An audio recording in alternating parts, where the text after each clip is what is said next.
This is Pat Iyer with Writing to Get Business, and I have with me a woman named Irene Dillon who has a master's in social work and provides psychotherapy. We were introduced by another guest who I had on Writing to Get Business, and she recommended that I interview Irene about her book or books, and we'll find out more about that in just a few moments.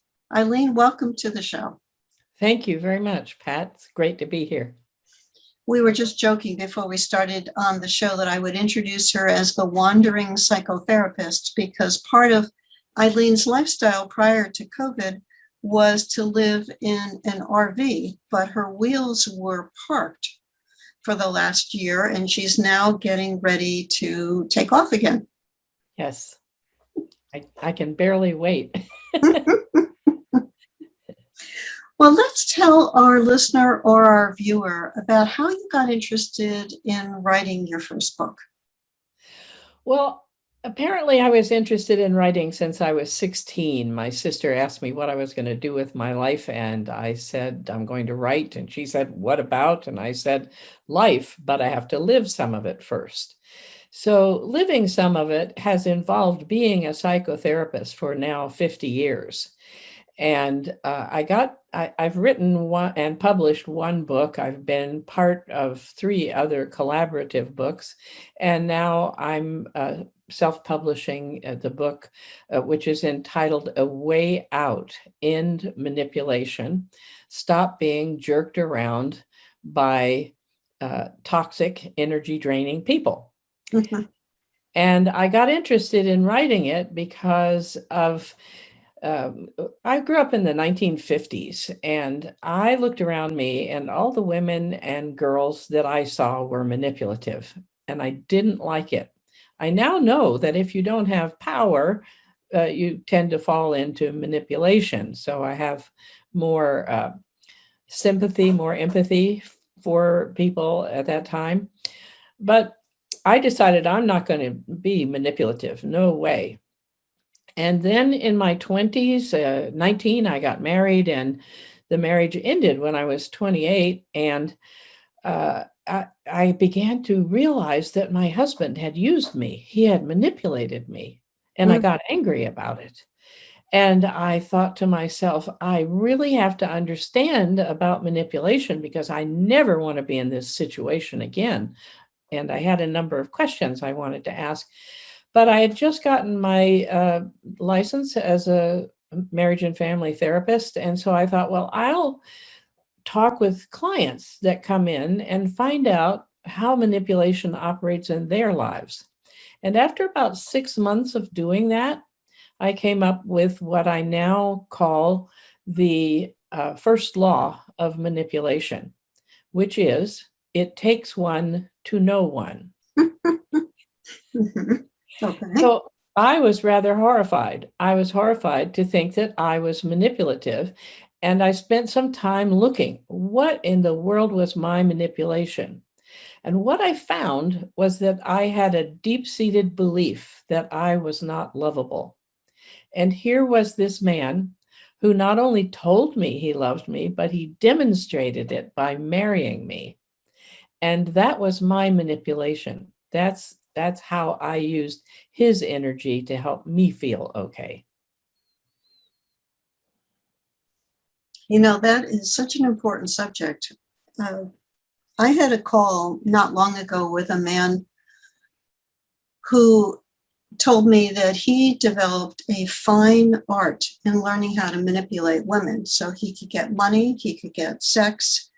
He said that he wrote down the things that they said so he could study them and then parrot them back. And somewhere along the line, he had an experience of meeting one of these women he had used and discarded in a store. And she looked at him and started crying. And he suddenly saw that there was a cost associated with his behavior. And then he went into therapy. And now he wants to write a book about manipulation. So this is a subject I've just talked with another person about recently. And I would think from your role as being on the other end of treating people who have a variety of social, mental, emotional problems, that you must see this behavior in some of the patients that you've treated as well.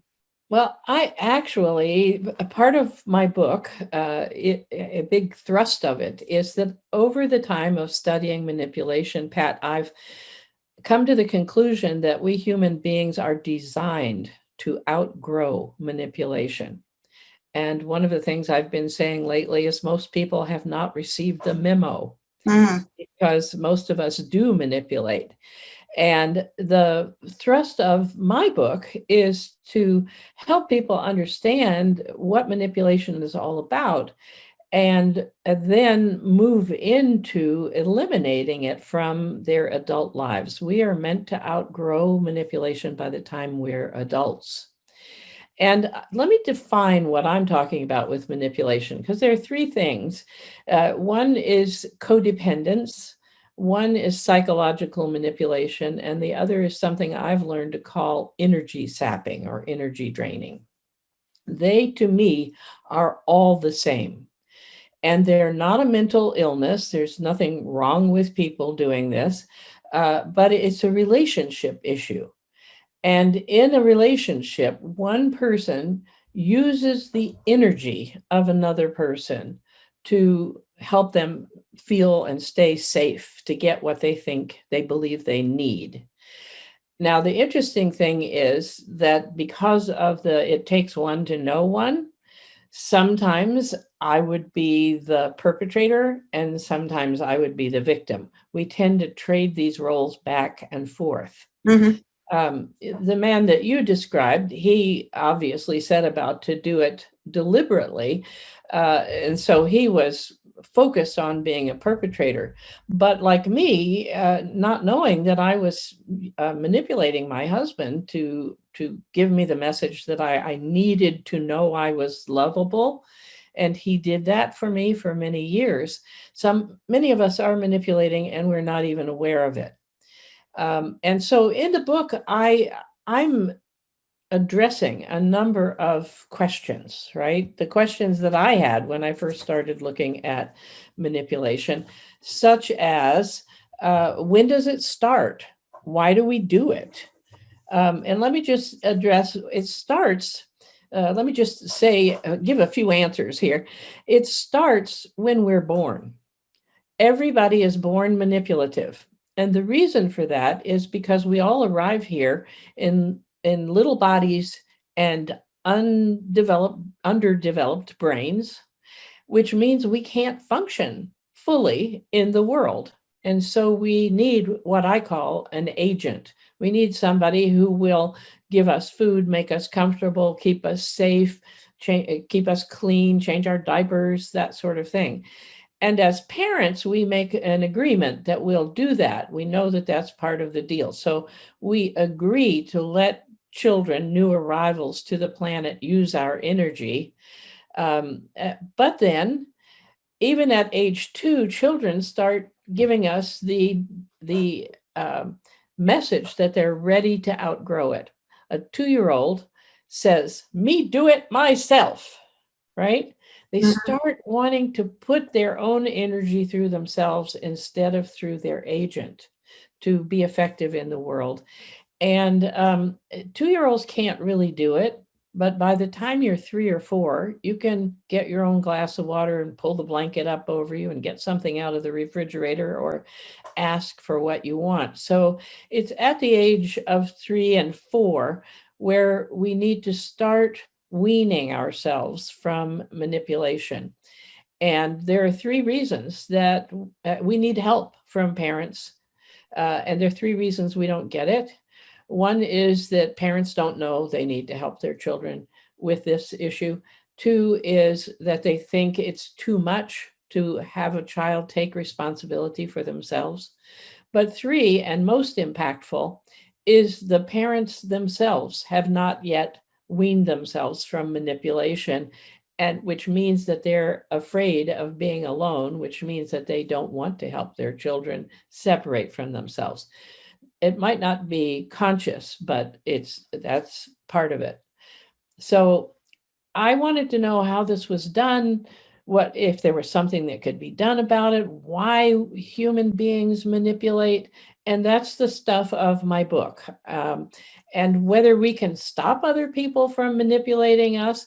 And you may be interested to know we also manipulate ourselves by not listening to what we really want, to who we really are. We make ourselves do things.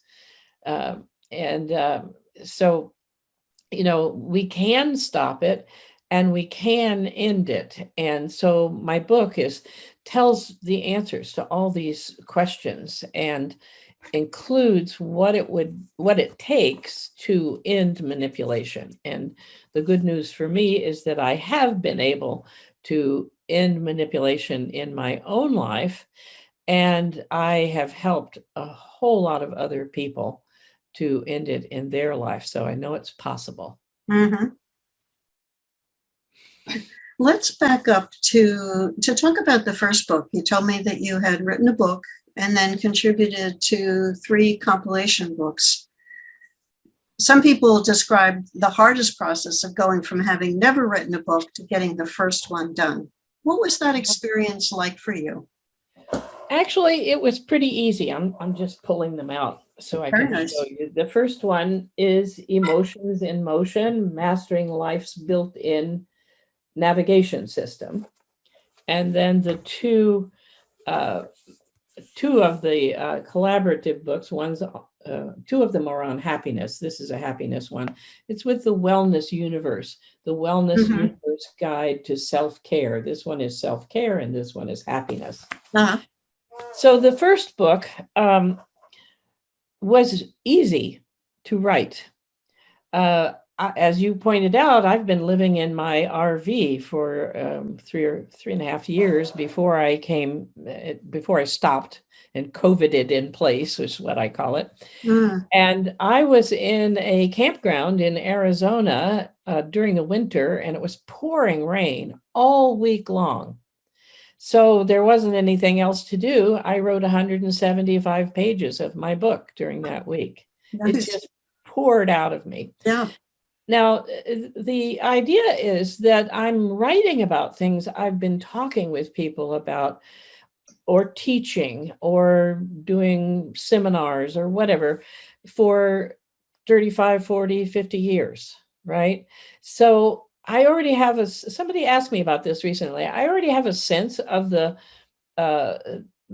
way that I want to lay the material out, because I've already done it, in classes and so forth. Like the manipulation, we start out with, why do people manipulate? When does it start? When do people start thinking they want not to manipulate? And what are the characteristics of people who manipulate? How do people manipulate? How do you tell when you're being manipulated? All those things. There's just a sequence that I've been teaching for many years. I also was a secretary for a number of years. I type 120 words a minute, and I have this fabulous experience. The old linotype machines, you can see them in the old movies where somebody's setting type for a newspaper or something, and a letter comes along and drops into a slot. Well, words do that when I'm writing. So I can write as fast as I can type. It all works together. That wasn't always the case. I had a terrible time writing when I first started out, because I grew up in a very critical household, and I was terrified to put my words on paper because I might be criticized. And I worked on that. I discovered that if I just put what was in my head on paper and then put it away and didn't ask myself to show it to anybody, I just got it out of me, that it started the flow up. And when I went 6 or 7 months later and looked at what I'd written, it looked a lot better to me than at the time that I wrote it, when I was doing the traditional, read the 2 paragraphs you just wrote and wad the paper up and throw it away. Right. Once that content comes pouring out of you, what is your process for the editing and the shaping of the material? Well, I I have a number of books in me, so I didn't do it with the first one. With the first one was the one that I needed to learn from. So I have a friend who is in the editing and Mhm, publication business, and she worked with me. Um, and but then since I have so many others, I thought, wouldn't it be a great idea if I know how to do this myself? mhm. So I've enrolled in self-publishing school, and that's what I'm doing with my second one.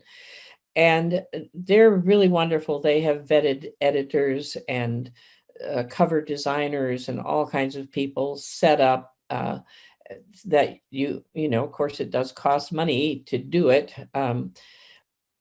Uh, but they're all there and they're a wonderful resource. And I've just been able to make contact with them. They do the editing. They tell me how long it's going to take. I write the copy for the back of cover. And one of the big things, of course, for selling your book, which I'm learning about because I'm not a native marketer, is to come up with keywords to really describe what's going on with your Mhm. book. And there's a wonderful program called Publisher Rocket that helps with that. Yes, I have seen that, and it looks like an intriguing program. It really is. And Dave Chesson is the man who Mhm, developed it. He kind of reverse engineered to Amazon to find out how they actually use their algorithms to sell books. And that's what he's built in to that program. mhm. So it's been really wonderful because I get 3 times a week I can go into a group and get support. I can get feedback. I can find people who want to help publish the book to be on my launch team. It's been, and hopefully all I will need to do now is rinse and repeat because I do have my next book is Turning Anger into Enthusiasm. Mm. I am a recovered angry person. I was going to ask. We know that you have a history with manipulation. Now we're finding out you have a history with anger, as many of us do. Yes, well, anger was what got me into the whole issue of emotions. I was just consumed with it. Whenever you hold an emotion inside of you, it builds, it grows. And so I had held on to it my entire childhood. And when my husband left, and he left me with a 10-month-old daughter that we had consciously conceived together, boy, did that anger explode. And Mhm. it was coming out all over my little child. And so I desperately sought to find out what I could do about anger. And I went to university libraries, whatever. I could not find, no, even therapists didn't work with anger on a standalone basis. I couldn't find answers to my questions. So like I did with manipulation, I researched it myself. And I've had the good fortune to come up with an understanding of why we have emotions and how we can work with them. They really are a gift to help us navigate our lives. I can think of patients that I took care of in the hospital as a nurse whose illnesses seem to have a direct connection to anger. I'm thinking of stomach ulcers, immediately comes to mind. Of And cancer too. yes, yes, like literally turning your body against itself by all those emotions.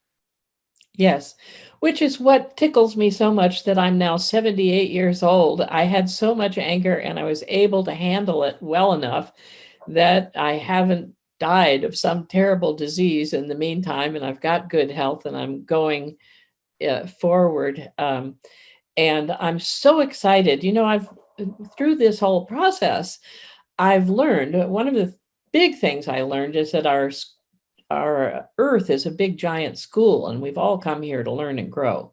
So whatever happened in my life was opportunity for me to learn and grow. And what I'm excited about is that I did that learning and growing. It does work. I've been able to teach it to other people. And the writing that I'm doing now is to spread it. And I'm also working now on doing a TEDx talk on manipulation as well. Hmm, interesting. Yeah, I'm just so excited. We're just going for it. What we haven't covered so far is, although you held up the books on the self-care, is how you got involved in contributing chapters and what that experience was like. Well, I think that a lot of people are doing collaborative books right now. I'm getting lots of opportunities. I did it once before, and I don't have that book with me. But I'm a member of the Wellness Universe, which this is done by. It's a group of close to 7,000 people worldwide who are focused on bringing wellness in various ways, whether it's spiritual wellness or physical wellness or emotional wellness. Um, we're doing the third book in this series now, and one of the authors is writing about kung fu as a way to help you heal, right? And so they came up. Anna Pereira, the woman who runs, her name's on the book. There's her pretty little picture back there. She's a beautiful Yes. woman. So they came up with this idea and they offered us the opportunity. Now, I was a member, I've been a professional speaker since 1984, and I was a member of the National Speakers Association chapter in San Francisco when Jack Canfield came out with Chicken Soup for the Soul. And all of us in the chapter were invited to write for Chicken Soup for the Soul. And I was too busy. I was a single parent. I was running my psychotherapy business, and I didn't do it. Boy, did I miss an opportunity. So when this one came along, I said, yes, I'm in. Mark Victor Hansen, that was the other person, and Jack Canfield. And how we connect is that next week, Mark Victor Hansen will be speaking to the National Speakers Association Authors Group, which I co-host. Wow. We'll be talking about monetizing your book, which he did very successfully, we might add. I remember taking a workshop from him one time about after the Chicken Soup series started coming out.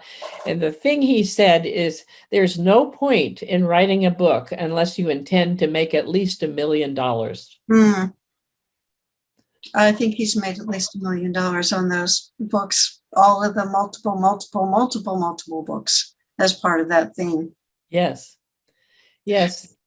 And then I was talking earlier with a man who is working with Mark to develop an app that focuses on achieving your goals. So this is now the second time today that his name has come up for me. And our next volume of this series is on achievement.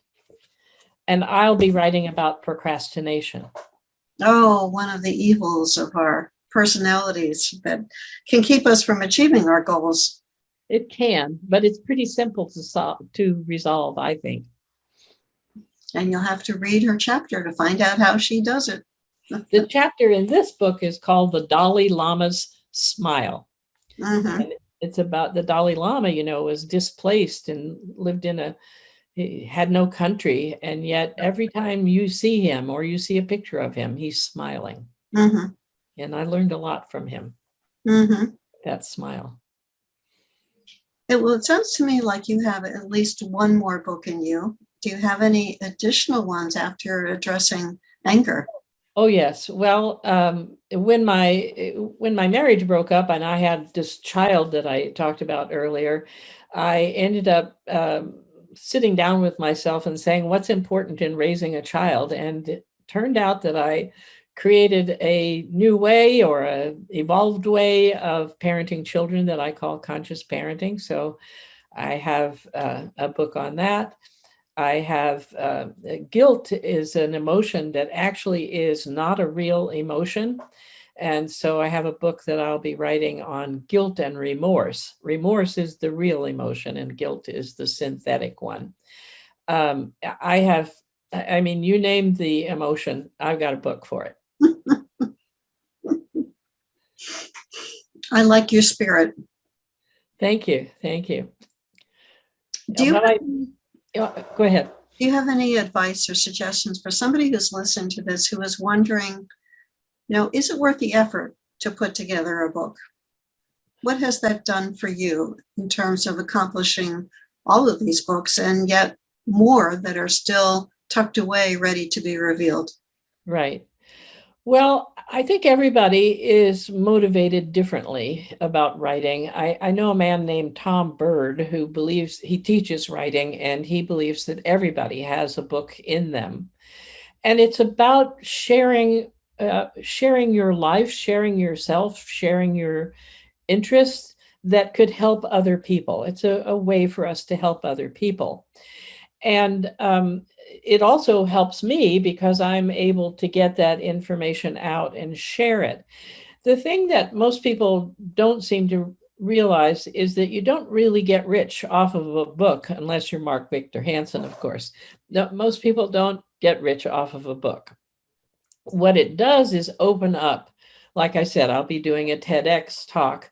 I'm teaching classes based on my books, Emotional Mastery, for example, or Anger Mastery. So it opens the door for you. And it also gives people a way to, it gives you the opportunity to spread your message even further. And Mhm, the internet does a good job, but you can, add a book to it and you go even further. mhm. And it's more lasting, likely more lasting. It certainly is more lasting. Uh, I talk to people about the phrase, the book is the business card on steroids. You throw out the business card, but you don't throw out that book that Ilene wrote that you want to read, that you underlined and put post-it notes on and return to for fresh insights. That brings so much more credibility and authority to you than having a business card that's sitting somewhere in a box or a drawer, never to be looked at again. Right. And in this book, one of the things that I included, I was inspired to put a section in at the end of each chapter, my personal laboratory. If the world is a big giant school, then my life is my laboratory and your life is yours. So I give a story from my life and what I learned from it uh, through emotion, and then I have a section following that, your personal laboratory, and I ask questions that guide the reader to explore the same area. Mm-hmm. I really love that. That was one of my. I was so glad that I was inspired to do that. Mm-hmm. Yes, there are people who do end chapters with questions, but I have not heard anyone talk about the lab aspect of that, of sharing your story and then encouraging them to think about what is their story related to the point of that chapter. Right. And I share my personal life, and my readers can see that my life has not at all been, perfect, as nobody's life is perfect, and how I learned from some of the experiences that helped me move on. I think that's the real value of that. Mm-hmm. I know that people who are watching this are going to want to get a copy of your book that's coming out, as well as the first book that you wrote that you just had in your hands. What's Right. the best way for them to be able to track down what you've written? Well, I have a website. It's emotionalmasteryforlife.com. All spelled, all together. It's all spelled out. Mm-hmm. And we have a link to Amazon right there. So the easiest way is just to go on my website and you can find the link and go right there.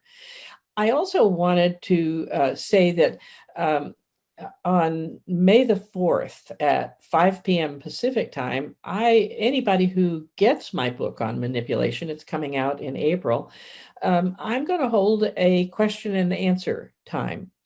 And you get there by going to my website, emotionalmasteryforlife.com/manipulation. Mm-hmm. And you go there and sign up for it.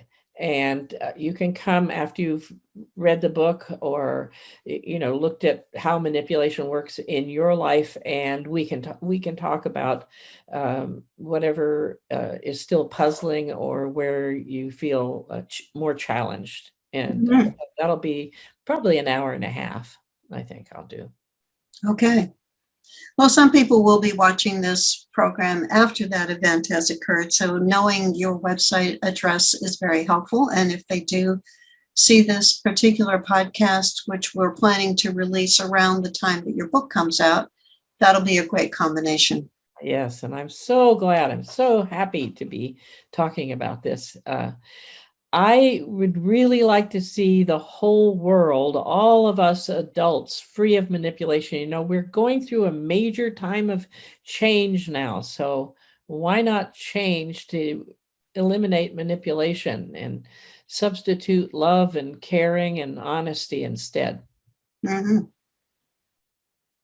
Thank you so much, Irene, for being a guest on Writing to Get Business. Your insights, born from your experience and the different ways that you have shared your knowledge through your Emotions in Motion and the compilation books, and now your book on manipulation that's coming out, as well as those other books that are tucked inside your head. That's inspiring for us. Thank you. Thank you very much for giving me this opportunity too, Pat. I appreciate it. You are welcome.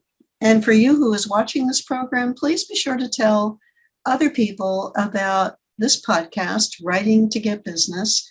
We share guest authors every week who will inspire you, who will make you stop and think, who will give you a different perspective on how they accomplished their goals of becoming authors and how they used their books within their lives and their businesses to open up new opportunities. Thanks so much. Hi, this is Pat Iyer with Writing to Get Business podcast. I have just finished interviewing Doreen Cumberford, who is a person who can clearly define what it means to be a third culture kid, a term that I learned on this podcast. Doreen has spent most of her adult life being an expatriate and living around the world in multiple countries and cultures. She's written some books that relate to her adventures. Doreen, what are some of the highlights of what we covered in this podcast? Well, in the podcast, we covered the process of moving from an anthology to writing an ebook and then to finally writing a memoir, and the transition to the next book. And the transition to writing your next book can be interesting and glorious at the same time. And we also covered getting together a launch party, a virtual launch party, and a blog tour, a virtual book tour, tapping into the power of blogs, a topic that we have not covered on the show yet. And you'll be sure to want to pay attention to how Doreen focused on those two tools in marketing her book. COVID derailed her plans to have a camel at her launch party. And plus, the camel had inconveniently moved to an adjoining state, although you can get from Colorado to Wyoming by car. I've made that trip to attend my friend's wedding anniversary, or her wedding ceremony, I should say, in the middle of a snowstorm in February. Oh. Doreen has lots of tips and stories to share, and you'll want to be able to hear her podcast. So tune in for next week's show for Doreen Cumberford as she talks about life in the camel lane. Thanks so much.